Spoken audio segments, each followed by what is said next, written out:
Rachmaninoff's 12th Prelude in G-sharp minor from the Opus 32 Preludes. This is the last time we're going to be visiting the minor key with these preludes. This is a piece that's very haunting and melancholy and poignant, which really fit Rachmaninoff's temperament so nicely. It's an ABA piece, and in the A section, Rachmaninoff has done something that he hasn't done anywhere else in these preludes, and that is to write in every measure a new tempo marking. It's extraordinary. And we're going to get into all of that and why he did that very soon into the piece. So G-sharp minor, the tonality of the triad and the five-finger pattern. And what we hear right away in the two-measure introduction, and it is in 12/8 time, is just the tonic, G-sharp, and the D-sharp in the middle, the dominant, just those two pitches. And this is the introduction. Slowly, little crescendo, there's measure 2, diminuendo. Now the melody begins. And that right away takes us somewhere with this.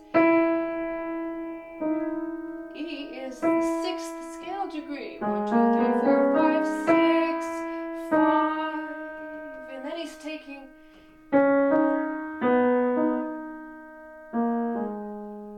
the pitches of the five-finger pattern, going down the scale.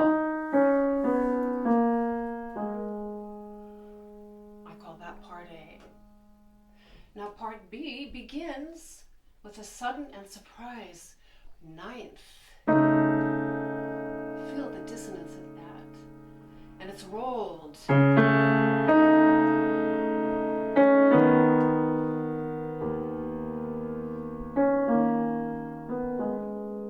Also built on the descending G-sharp minor five-finger pattern.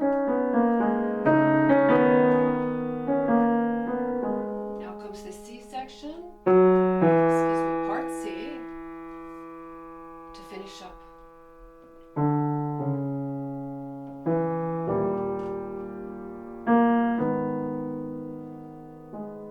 Do you see the sadness of this? Especially this lowered fifth.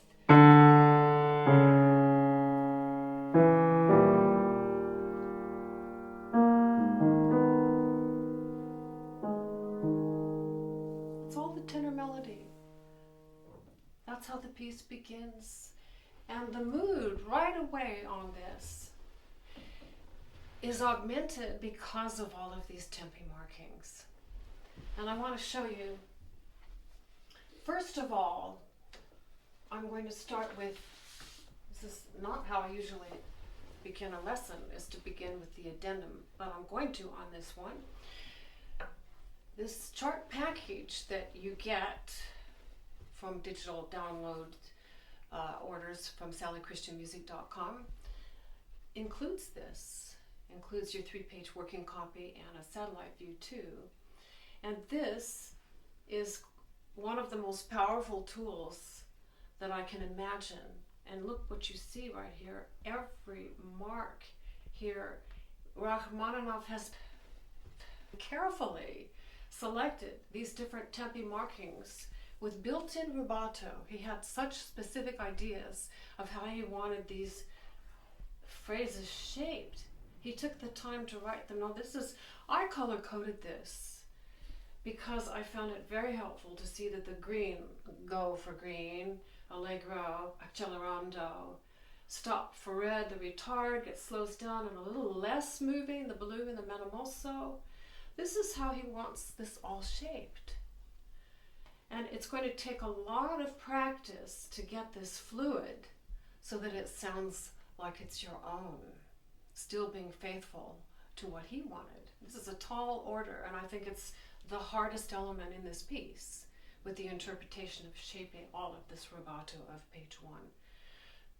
Now, let's put the hands together, and I'm going to call out these tempo changes, starting allegro, 1, 2, 3, 4, 5, 6, 7, 8, 9, 10, 11, 12, 1, 2, 3, 4, 5, 6, 7, 8, 9, 10, 11, 12, 1, 2, 3, 4, 5, 6, 7, 8, 9, 10, 11, 12, 1, 2, 3, 4, 5, 6, 7, 8, 9.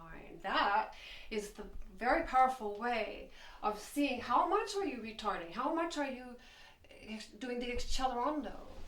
Let's see if I can count and play out loud to show you this. 6, 7, 8, 9, 10, 11, 12, 1, 2, 3, 4, 5, 6, 7, 8, 12, 1, 2, 3, 4, 5, 6, 7, 8, 9, 10, 11, 12, 1, 2, 3, 4, 5, 6, 7, 8, 10, 11, 12, 1, 2, 3, 4, 5, 6, 7, 8, 9, 10, 11, 12, 1, tempo.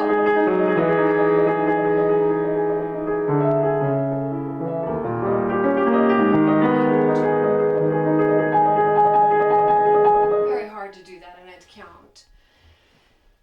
Now he's going to do the very same idea now for 6 more measures when we have the repetition of that opening statement with the parts A, B, and C, this time in variation. He starts now, instead of 2 measures of intro, it's only 1. Measure 9. Now, upbeat to measure 10. This is part A, sounds like the same, and then it changes.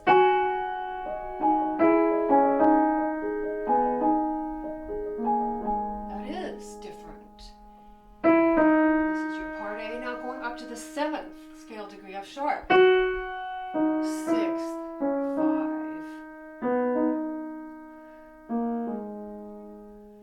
Now, this part B has a surprise. Instead of the first, which was the broken 9th, this time he does a 7th. This is the radical contrast with those 2 chords. As opposed to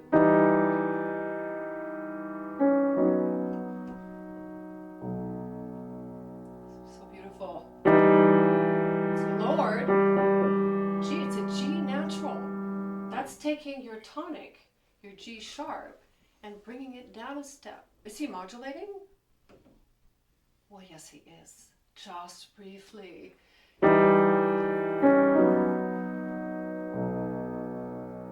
To B major. And back to G sharp minor. In a 6/8 measure. Now here comes the last of your A section with part C. And listen, now we expand the left hand into 2 parts. The tenor, starting measure 14 on E, climbing E sharp, climbing F double sharp, G sharp, C double sharp, F double sharp, and D sharp. A lot of double sharps. And right away, that's adding complexity. When we as pianists learn these notes and we see a double sharp, it's not as easy to read, and we wonder, what key are we in? Where's he going? And by the way, why is he doing all of these tempi marks? Why did he need to do this? And I have a theory about this. With authentic composing, which Rachmaninoff was, and Mozart, and anybody who wrote fluidly and quickly without a lot of erasers was channeling with authentic inspiration. And I believe that Rachmaninoff was in his own world of inquiry and exploration, lament, and improvisation.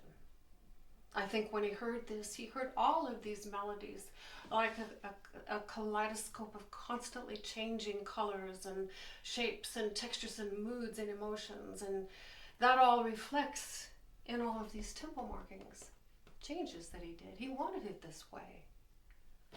I just find that just so profound.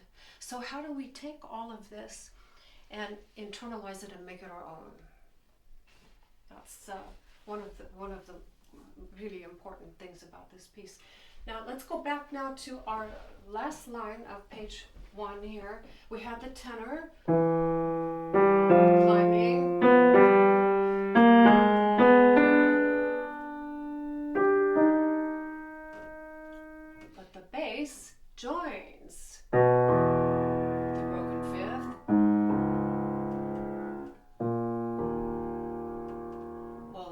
goes. E is the 6th scale degree. C sharp is the 4th scale degree. And D sharp, being the dominant, the 5th. Is he going to resolve to the tonic? Is that what this is? Let's put the two parts together with the left hand and see if he does go back home to G sharp minor. This is measure 14. Redistribution. Do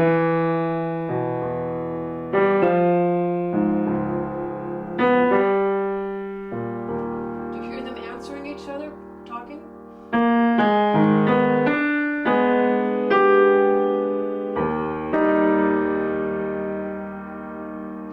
He didn't go. He went to the dominant. He stayed. That's called a half cadence. He's not coming back to G sharp minor for a while. We're going to stay now on this dominant for a long time. And now I'm going to show you your page 1 of the working copy of the chart on the 11-inch by 17-inch horizontal landscape format. And I re-engraved the entire piece on this 11 by 17 format. Every note that you'll find in the regular public domain music, except it looks completely different. And there's so many reasons I did this. One of the extraordinary benefits is that you get to see the long sweeping phrases and the architecture of how the music really is constructed by long phrases. Now your version, this is marked up for the lesson, your version comes for the working copy like this, in black and white, and lots of open space. Now let's just come close to this music and see within a traditional music that you find all of these tempi changes: allegro, retard, menamoso, accelerando, a tempo, retard, menamoso, accelerando, a tempo, retard, menamoso, poco accelerando, poco retard, menamoso, retard. They're hard to see, aren't they? So that's another reason that those big colors will help you so much. In putting that together, I really believe that is just as important as the notes themselves. And I'm putting a lot of focus on that because it is so unique to this piece. So now I'm going to play from the top. And let's just listen to now how this whole thing sounds as an improvisation in the moment of exploration. And listen to all of these parts, part A, part B, and part C, and how they weave seamlessly with tempo fluctuations from part to part in a dialogue of inquiry and reflection, pensiveness. And ask yourself, what could he have been thinking? What was he struggling with? What was he remembering? Is this a reminiscence? These are all the questions I like to think about with interpretation. What is this really about? How does it make you feel? So let me play this again now and listen. If I get moved by a harmony or a particular moment in the piece, I'll stop, but I'm going to try to play it through to get this overview of tempo fluctuations.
this, a quarter of the tempo. It's so powerful.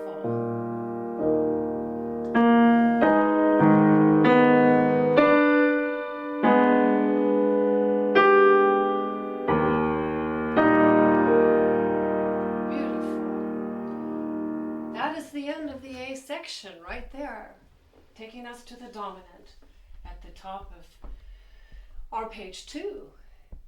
Now before I start with what that is, I wanted to bring out one last element of this, and that is that there is a buried rhythmic motive in the piece that begins from the introduction.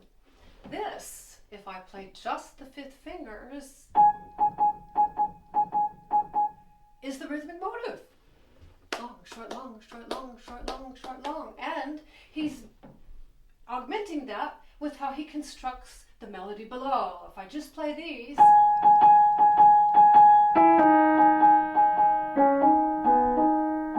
you see how that's reinforcing? Long, short, long, short, long, short, long. That's also a good way of practicing these tempo fluctuations. A tempo. 2, 3, 4, 5, 6, 7, 8, 9, 10, 11. See, slowing.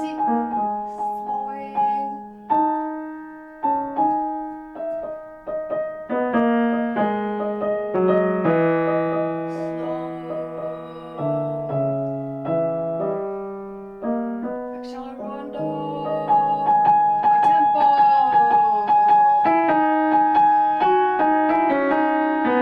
Also, like that.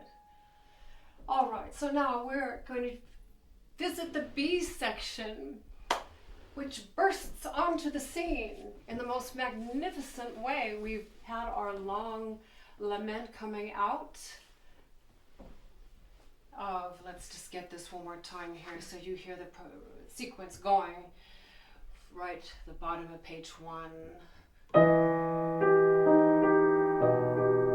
See, when you take it out of context like this and just start at that measure 14, it will startle you because it's so unexpected.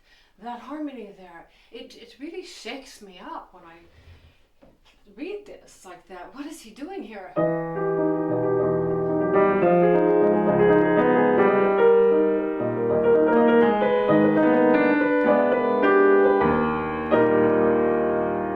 Let's do that one more time. I'm going to bring out the alto and the tenor together.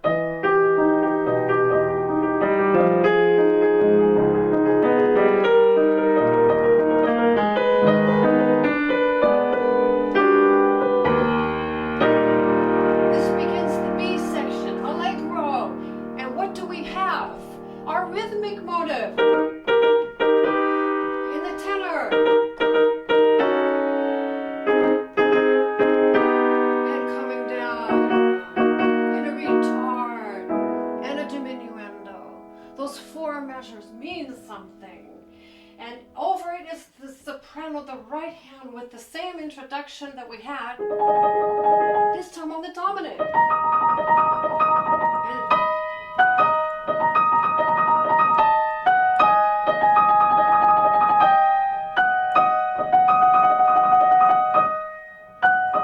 And what's buried in there is ostinato. D sharp, F sharp, D sharp. On the 10th, 11th, and 12th beats. 1, 2, 3, 4, 5, 6, 7, 8, 9, 10, 11, 12, 1, 2, 3, 4, 5, 6, 7, 8, 9, 10, 11, 12, 1, 2, 3, 4, 5, 6, 7, 8, 9, 10, 11, 12, 1, 2, 3, 4, 5, 6, 7, 8, 9, 10, 11, 12, 1. And it's the inner harmonies then that give all of the dissonance and the tension.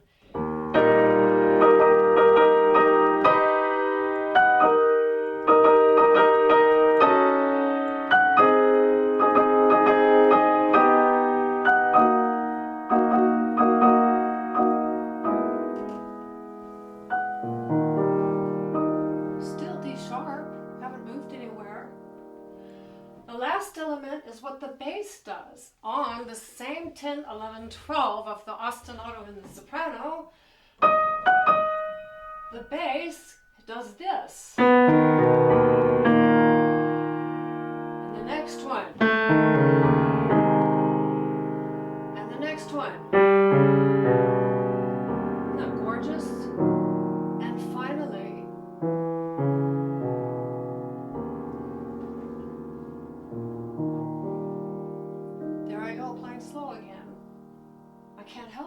want you to hear these harmonies. And when we go up to tempo, it's very hard to hear them. They're magnificent. Let's put this line now. This is what I'm looking at here. This is your page 2. What my working copy looks like. You can take a screenshot of this if you want to transfer similar markings onto yours. But you are going to get a lot of these markings. This is what I just played here. I'll show you now where you get them. Your final supply in the chart package. You have your 3-page working copy, you have your addendum, and you have your satellite view in black and white and in color with the structural analysis, which is my favorite part of the entire chart package. And this is your whole entire piece. Taking the 2 11 by 17 size pieces of cardboard, I just taped them on the back like that with the clear heavy tape. Folds up, fits in with your chart package nicely. And where we just finished was right here. So let's just take a look at the beginning here. That I put your A section here in the big black box. Your B section I put in the blue, which happened for 1, 2, 3, 4 systems. Transitional 3 measures in green, and recapitulation back to the A section starts right here. And your coda to end the piece. There's your roadmap of the entire piece. It's very, very powerful. And I wrote in labels for you, many, many labels here of how I analyzed this. Part A I put here, part B with the 9th, and part C. I put these right here because that separates that this is now repetition in a variation form, similar but not identical. Part A. Part B now with the broken 7th, a little visit to the B major, and then part C. Splendid. It's your whole A section. Now your B section beginning right here, and these 4 measures of the dun da da da dee da da da da da da. And so actually what that is a descending chromatic progression going down.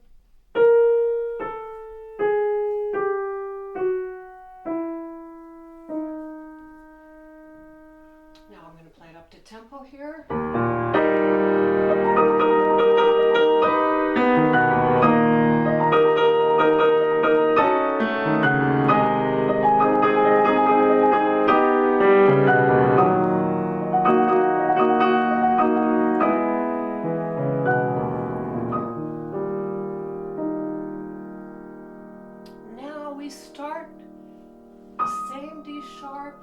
Soprano falling as from heaven, and another A sharp. This is a sequence, and up to G sharp, and up to E.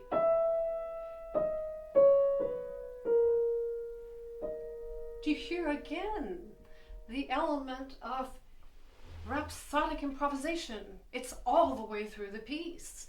Every one of these systems, and he's doing them pretty regularly in 4 measure chunks. That happened to be the outline of the interval of a 6th, starting here measure 20. On the 4th beat, 1, 2, 3, 4, 5, 6, 7, 8, 9, 10, 1, 2, 3, 4, 5, 6, 7, 8, 9, 10, 11, 12, 1, 2, 3, 4, 5, 6, 7, 8, 9, 10, 11, 12, 1, 2, 3, 4, 5, 6, 7, 8, 9, 10, 11, 12, 1. Did you notice again that we had the 10, 11, 12 beats, something happening? With the first system here, the ostinato, 4 times, and this now starting with a little mordant on the 10th beat. This mordant has so much passion inside of it. I hear it as a cry inside, and an internal cry spilling over with excess emotion. And that is the interval of the sixth coming down. And the next one.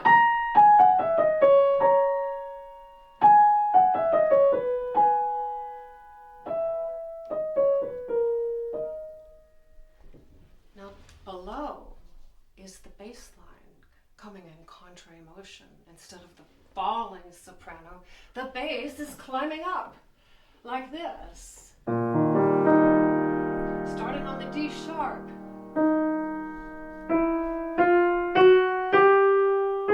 Chromatic climb. Now down to the B. And down to the G sharp.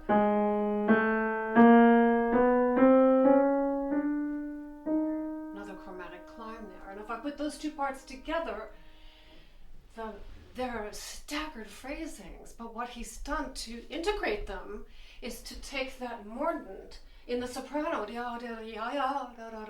and on the is where the bass jumps down, acknowledging each other, working together, even though their phrases are being breathed in a different way. It's a spectacular bit of phrase structure here. So this is just the outer two lines, soprano and bass. Measure 20.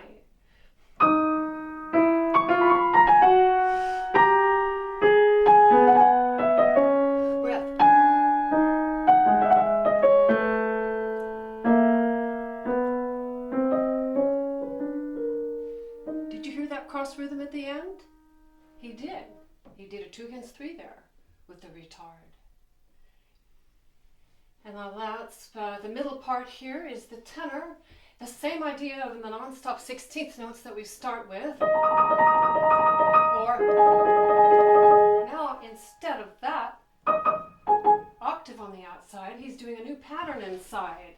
It's a spirally spinning and churning and dissonant. Listen to this now. This is the left-hand part as written.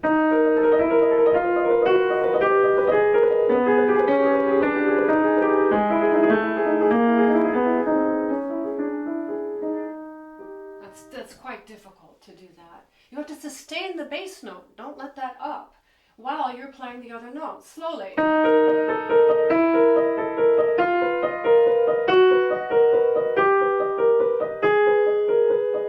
Drop.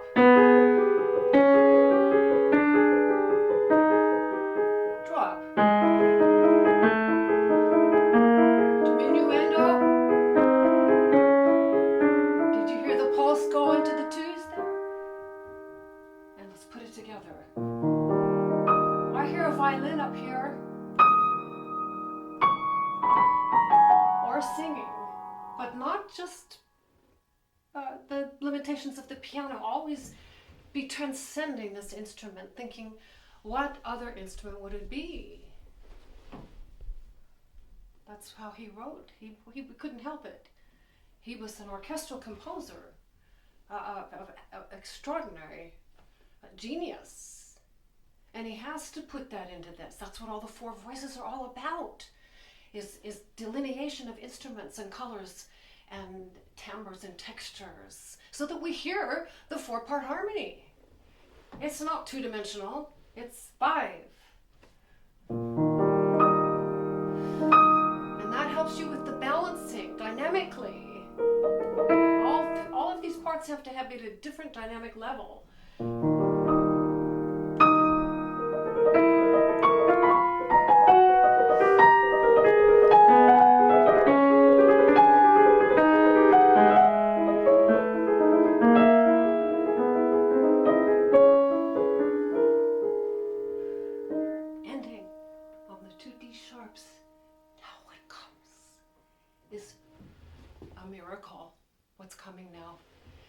It's a 7-measure ascent. And how he's building this is on a pedal point in the bass, on the dominant D sharp. And I'm just going to play the bass line now. This is starting measure 24. And you're going to hear offbeat phrasings. Everything's beginning on the 4th beat.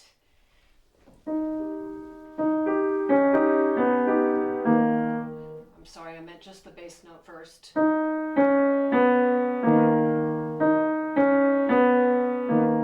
To E. Repetition. Now up to F sharp.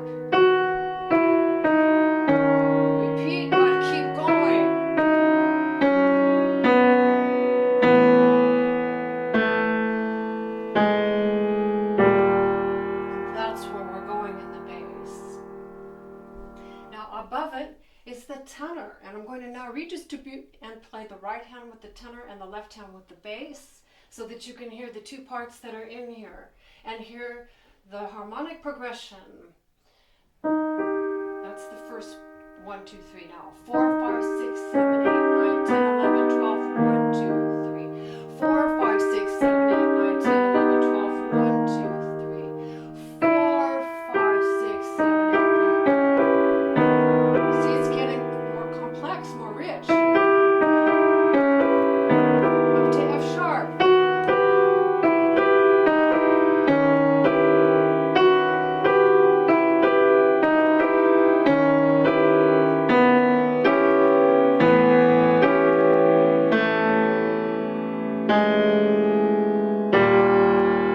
I love this moment in the piece. Listen to this. We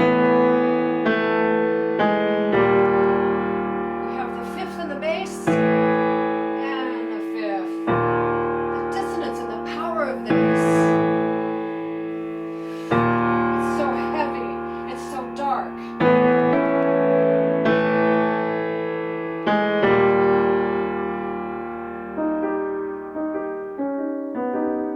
This is as written, left hand alone.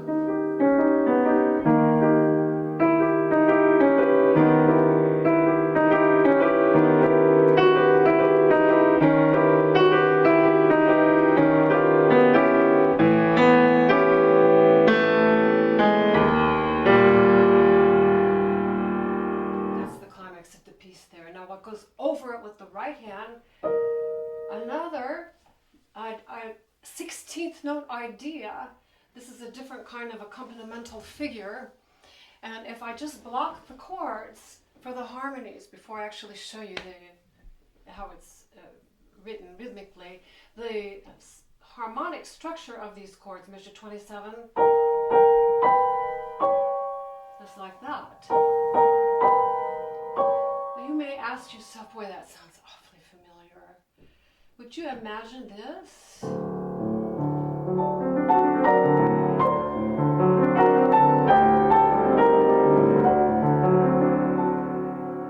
And that is exactly where that originally came from the Opus 23 Prelude number 5 in G minor. And that's the middle section from G minor to D, same fifth development, except up a half step now, G sharp minor to D sharp. Isn't that extraordinary? But he only takes it for the first part of that. But that's in there. So here are the chords.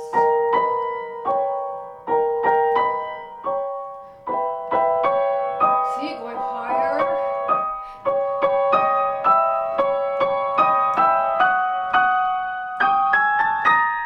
And splitting out at the end there. Now how it's really written is on a breathless 1, 2, 3, 4, 5, 6, 7, 8, 9, 10, 11, 12. So there are little tiny rests, and that's breathless. And I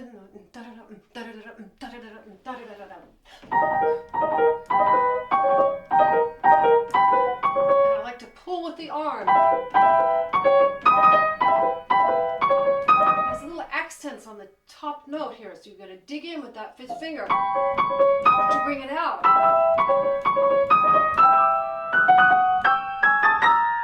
Beautiful moment there, pulling apart. The tension there is phenomenal. Let's put everybody together now. This is measure 24, starting pianissimo. So in 7 measures time, we're going to start from here, explosively to here. Same tonality, just blooming and pulling. Oh, this is so powerful. This is magnificent. 7 measures.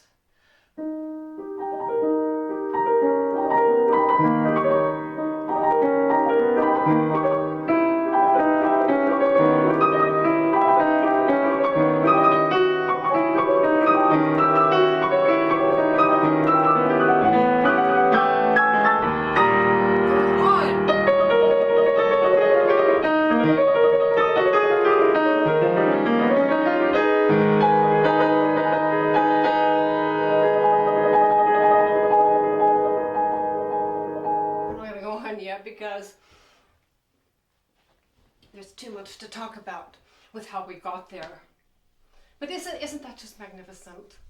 And back to the satellite view, what I want to show you here. What I do with these is to put in, as I feel necessary, the implied phrase structure that is not in the music, but I know it's in there because of the patterns of repetition. So what I do is to add the dashed line phrases. And what that means is that that's editorial. I have added that. And where we just finished, that whole magnificent culminating 7 measures starts at the beginning of your page 2 satellite view. And that accompanimental figure in the right hand, the breathless and these parts pulling away from each other. And notice right here, it makes a long 2-measure unit built on the idea of 4, 5, 6, 7, 8, 9, 10, 11, 12, 1, 2, 3. Repetition. 4, 5, 6, 7, 8, 9, 10, 11, 12, 1, 2, 3. Now it moves up a step. It's marked for you. Up to E. And repetition. And then up to F sharp. And 3 measures cascading and pulling apart. Bass cascades down. And I put in a yellow box with an orange outline here because these chords were so glorious and profound for me. I get to that point in the piece, I feel like I'm just going to explode with the splendor of it, really.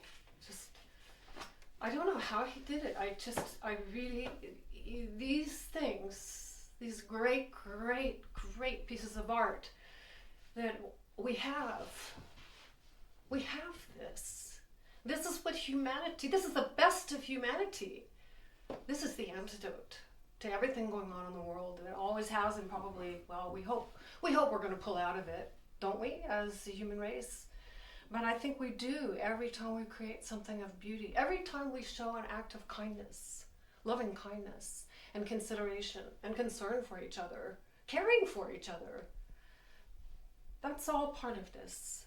I think when you get involved in music and great art like this, you start to see that in every part of your life. When we have this, something so beautiful, how can we not be profoundly grateful? Thank you for letting me digress there, but this is really what this music is about for me, and why it's worth the work, and why I encourage you, if you have at all, I have to share this wonderful phrase that I was just discussing the other day with my piano technician. And he said, if you need it to breathe, you have to do it. If you can't breathe, if you don't do this, then you know what I mean. You're just not yourself. You can't even get your balance and your bearings in life if you don't do this. Then you have to do it. You have to do it. And don't worry if you don't know what it's going to look like. Just do it anyway, and it will appear. Your path will appear. It will, if you follow your heart. And believe in yourself. Don't doubt it. Don't second guess it. What you have to say is unique and wonderful and needs to be said. We're all going to say this piece a little bit differently. We try to be as true to the score as possible, but ultimately, it's our version that we give back to the world. With humility and gratitude we do. So now we've come to the climax of the piece. We have this rattling motive. And then he does it again up here to intensify it.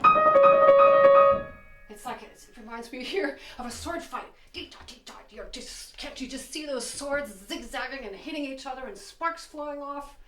That's how I hear this. And to intensify that idea, he does this dissonance stepwise. That's right. And then, again, leading to up the G sharp melodic minor scale to get you back home to the recapitulation. So this 3 measures right here, measures 31, 32, 33. I put my pages 2 and 3 side by side like this. You have no page turns, and it's effortless. You get your entire B section here. You get your 3 measures of transition, and at the top of page 3 here, you are at your recapitulation, right here. Okay, so now we're page 3. Let's do this again, these 3 measures. Transitional modulatory measures. Oh,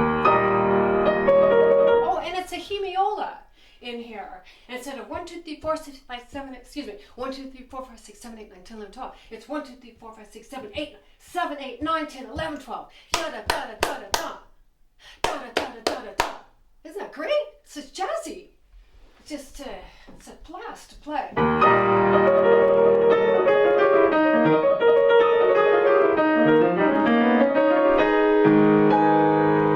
there. Announcing. That's your introductory 2 measures. Transformed. The right hand is the same as we began. Instead of off in the distance, pianissimo as a murmuring mirage, whispering, it's full front, central, blazing with these trumpets below, with the rhythmic yun da dun da dun da da da da in accents, both hands accented. Diminuendo. Now.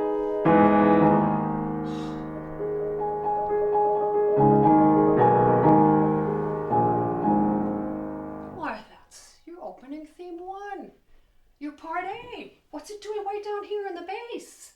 In octaves. And it's portato. It's doubled. And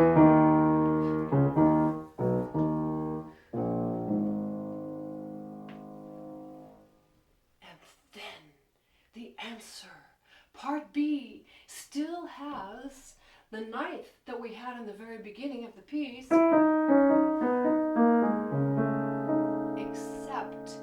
It's this.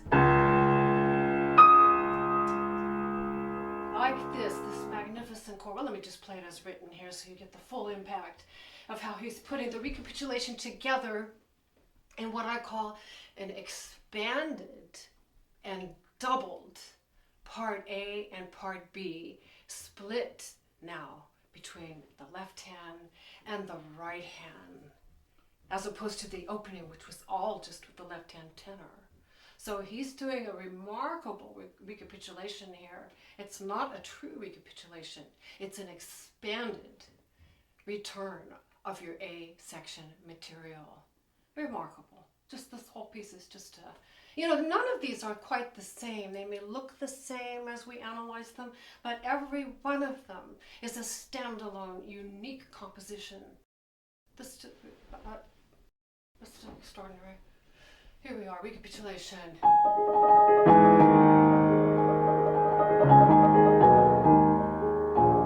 Here's the chord.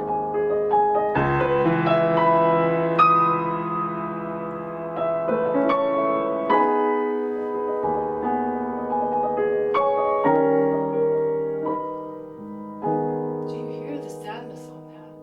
That chord right there is the moment in the piece there. That chord is what opens us up. After all of this turbulence and churning and textures pulling apart and the aggressive modulatory measures, when we get to that moment of the piece, we're back to the heart and soul of it.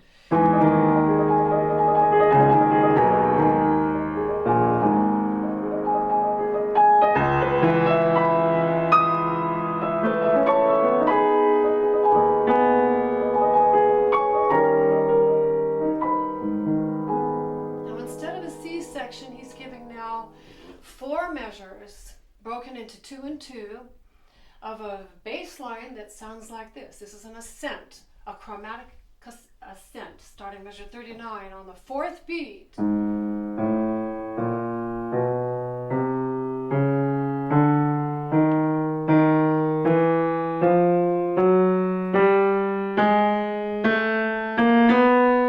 That's where the chromatic stops. Whole step up, whole step up, and what goes around those last 3 notes is the surprise in the piece. The tenor, right there now with this measure 39, replicates the theme 1 . falling motive of the opening 2 notes. starting here on F sharp, goes up to G sharp, and A natural to G sharp, but it's that same two-note descending stepwise motive.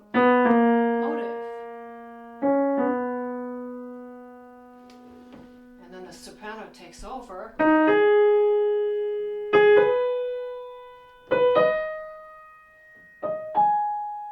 Well, those are simply outlining the G sharp minor triad. And the left hand alone in redistribution, listen to them speaking. Each one has meaning. Now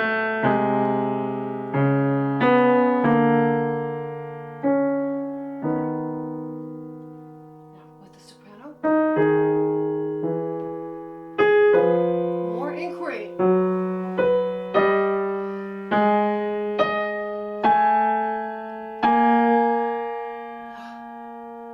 I have to do it.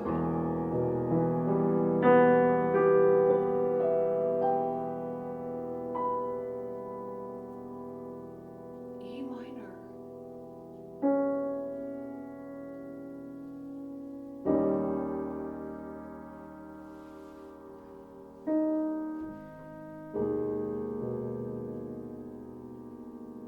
Now let's take a look here at the soprano, what it's doing. It's got more of this 16th note idea. This is very complicated.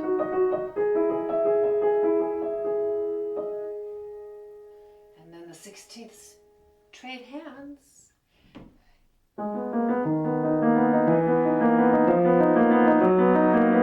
This is bass and tenor.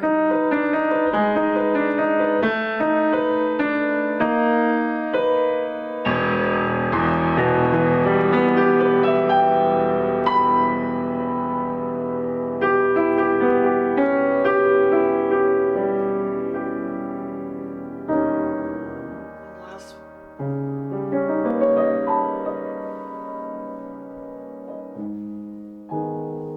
I'm going to put everybody together so you get the flow here of this last, this is what, like I said, takes the place of the C section. He has to do something different at the end here, and he does. That enormous ascent, chromatic ascent in the bass is what's rooting, holding and anchoring this whole last ascent and arrival to the surprise E minor.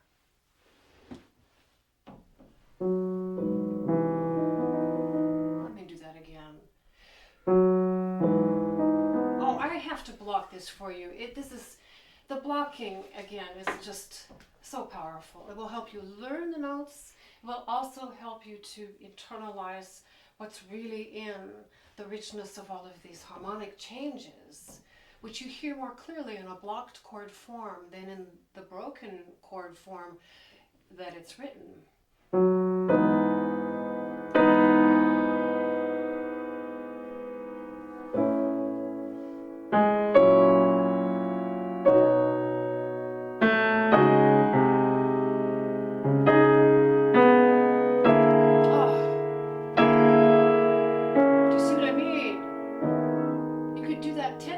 Let's do it as written though.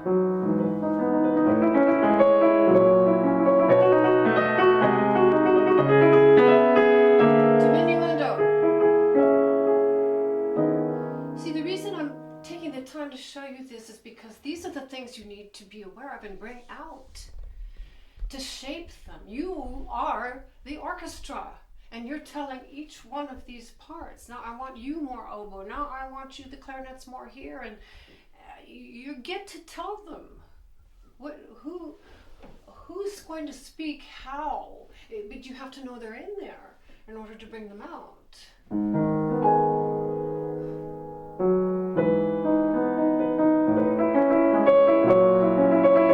And then the melody here too, the rhythmic motive. Long, short, long, it's still in there.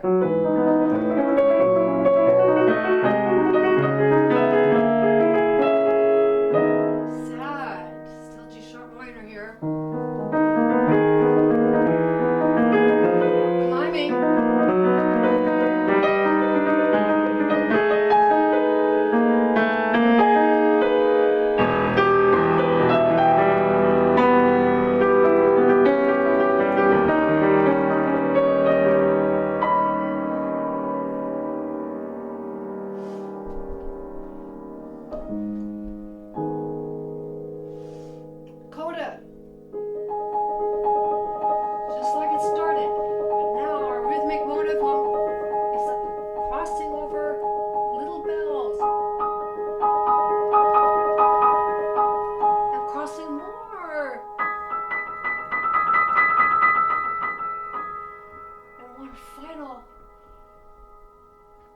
And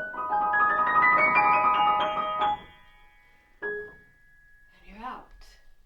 Just like that. Actually, that's perdendo at the end there, slowing down. And it starts chromatic. Then it goes off into G sharp melodic minor.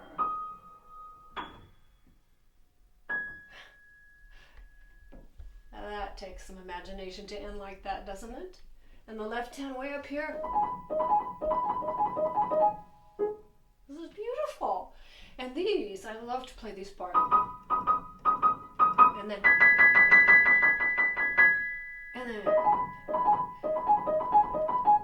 So you'll be able to play your parts hands alone there. Very important to do that. One last time, Coda.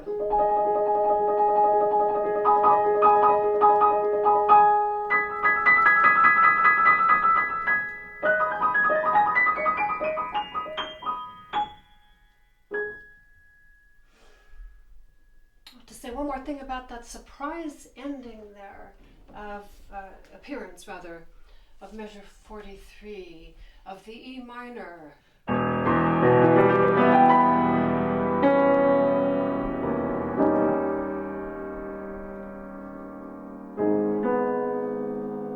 That is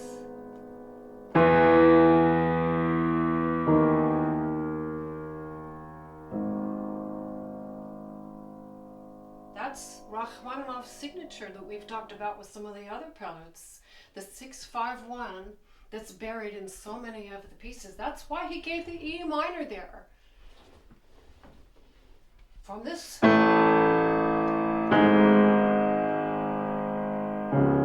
first prelude has the reference right here.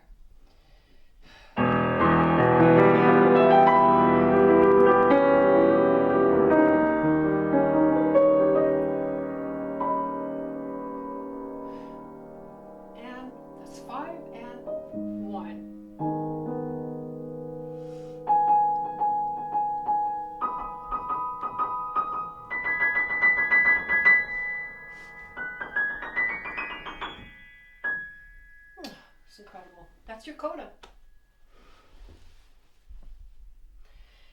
Yeah, I was talking to my mother the other day, who I am very, very close to. I am very lucky to have the closest, most loving relationship with my mom. She's been my lifelong friend, the person I've known the longest of anybody. And she was my first piano teacher. And she still plays today. But we were talking. I call her every Sunday. She lives about 3 hours away from me. And I was telling her about this video coming up. And she said, well, you know, honey, all great art begins with gratitude. And I just couldn't believe how much that meant to me. I've been thinking about that every day since. That is truly when we come from gratitude. And not just for the piece that we get to play here, but have gratitude with everything that you do. I mean, when I wash the dishes, I'm thinking, I'm grateful to have dishes. I'm grateful to have running water. But most of all, I'm grateful to have this music. And it is a treasure. I really hope this has been helpful for you. And I hope you'll join me with the next and final video of this series when we do prelude number 13, the great D flat major that goes into a complete realm of triumph, a spectacular statement to end the cycle of Opus 32 preludes. So I wish you well with this piece, and thank you so much for going on this journey with me today.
you.